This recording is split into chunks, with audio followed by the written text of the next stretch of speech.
A ver, ¿qué es exactamente el derecho? ¿Un conjunto de reglas talladas en piedra, algo fijo? ¿O es algo mucho más fluido, más complejo? Pues hoy vamos a meternos de lleno en uno de los debates más antiguos y fascinantes del pensamiento humano, la verdadera naturaleza de la ley. Bueno, pues vamos a empezar por aquí. La mayoría de la gente piensa en la ley como algo absoluto, ¿no? O blanco o negro. Pero, como bien señala de Trazegnis, la realidad es muy distinta. El derecho se mueve en el terreno de lo opinable, de lo discutible, donde no hay una única solución, sino perspectivas y, sobre todo, argumentos.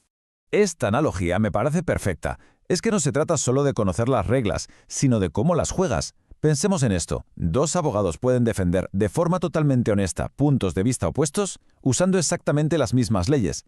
O sea que no es un examen de memoria, es un auténtico campo de batalla de la interpretación.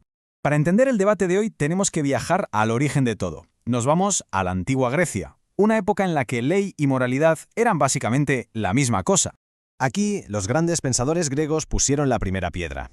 Para Sócrates, la clave era la obediencia a la ley porque eso mantenía unida a la sociedad.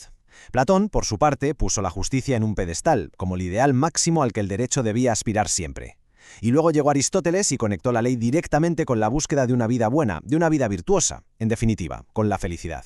Y aquí Aristóteles nos deja un concepto clave, el zoon politikon. Él decía que por naturaleza somos seres sociales, que vivimos en comunidad. Por eso la justicia no es algo que uno practica a solas en una isla, es la virtud comunitaria por excelencia. Y el derecho, entonces, es la herramienta que tenemos para poder vivir bien, todos juntos. Esta idea de que el derecho está conectado a algo superior, a un orden más grande, se desarrolló muchísimo durante la Edad Media. San Agustín, por ejemplo, lo vinculó directamente a la voluntad de Dios.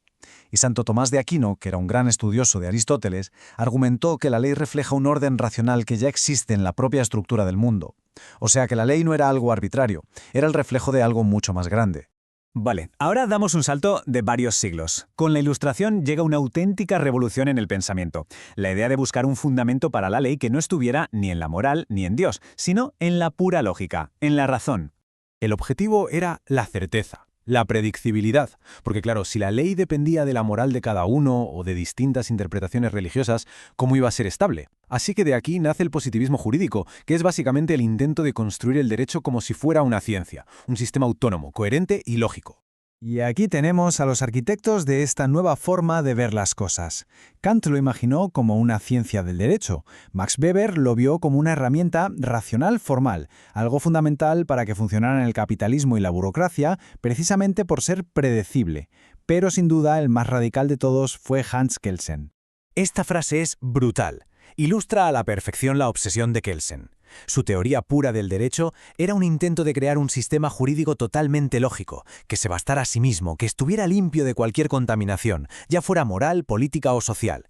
Un esfuerzo monumental, sí, por imponer un rigor científico absoluto, aunque para ello tuviera que ignorar partes muy complejas de la realidad humana. Y con esto llegamos al siglo XX, que se convierte en el escenario del choque de trenes definitivo entre estas dos visiones del derecho. Un debate que, la verdad, definió la filosofía jurídica para siempre.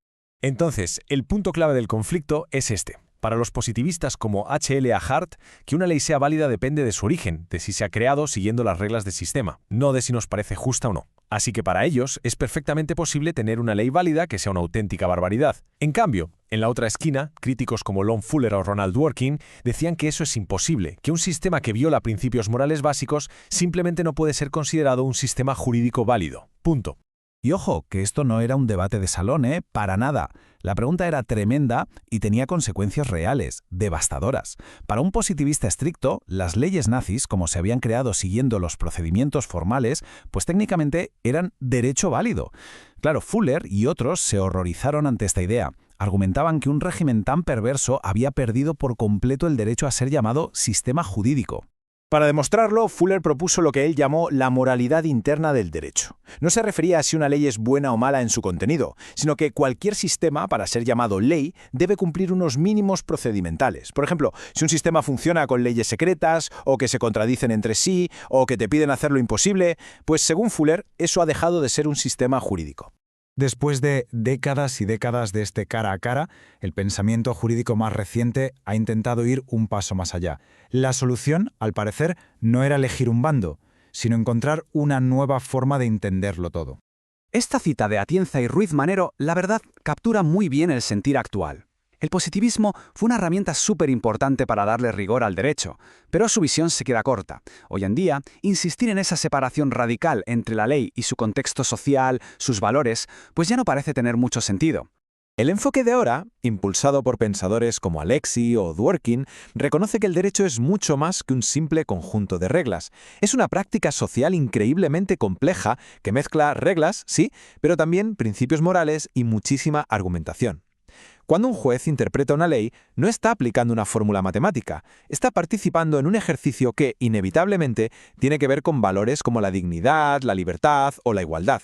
Al final, todo este viaje por la filosofía del derecho nos enseña que la pregunta de ¿qué es el derecho? No tiene una respuesta fácil y cerrada. Es que no es un objeto estático que podamos definir y guardar en un cajón. Es un proceso vivo. Es una conversación constante que tiene una sociedad sobre cómo quiere vivir y cómo resolver sus conflictos de la manera más justa posible. Y esto nos deja con una última pregunta para darle vueltas.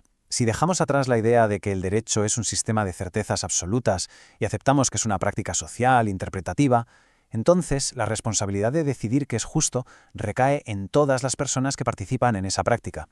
Una idea que es, a la vez, un gran desafío y muy inspiradora.